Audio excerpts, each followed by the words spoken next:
So Ian, it's a 4-1 defeat to Worksop today. Maybe not the best result, but you might be pleased about that second half. Yeah, I am. I'm proud of the players tonight. Very much, as I said previously, I'm performance driven. We've taken a lot of learning from that tonight. Huge strength of character, strength of togetherness.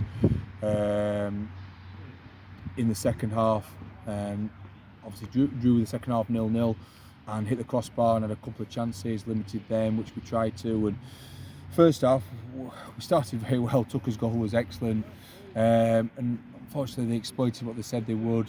They kept the width on the right, got the ball out there quickly when we lost it, and got it in, and just height advantage of physicality at the back post. No fault of anyone's. You can't do anything about that, and they've put it in the net. And then we've just had the momentum shift with them, and they've done the same again. They've put the ball in the box, and we've not dealt with it, and that was what all 4 goals came from.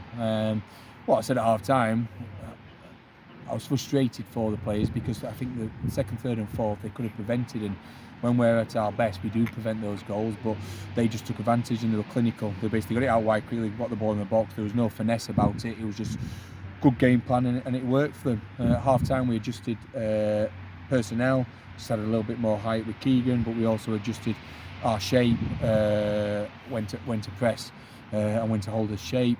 When we looked to hit them slightly different, a bit more width from our play, and we did that, and we competed very well, and we created a number of chances, like I say, hit the crossbar. I thought Henry was coming last minute. We wish Harrison all the best. He decided to move to Worksop Town. Thought it was an opportunity to go play higher. We didn't want that to happen, but he did. Unfortunately, it was at the 11th hour. Thank you to Sheffield United and Paul Quinn for organising Henry to come in. Baptism of fire for him, but I thought he stood up. His handling was good, he was brave, his kicking was good.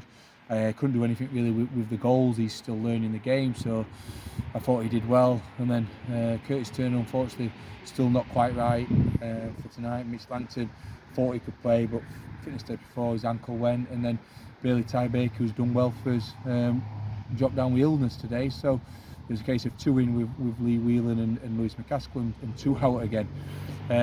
So when you play against Worksop, you have to have a full squad, but no excuses. We've got a good squad, and we've had to deal with injuries and unavailability through this great run we've had. So we thought we could do it tonight, and we did do that in patches at the start of the game, and we did in the second half, but unfortunately not enough. And an extremely strong Worksop side, for me, a huge favourites to win this league.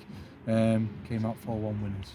Yeah, so it is the end of that really good run of form that's took us from fighting against relegation to fighting for the playoffs.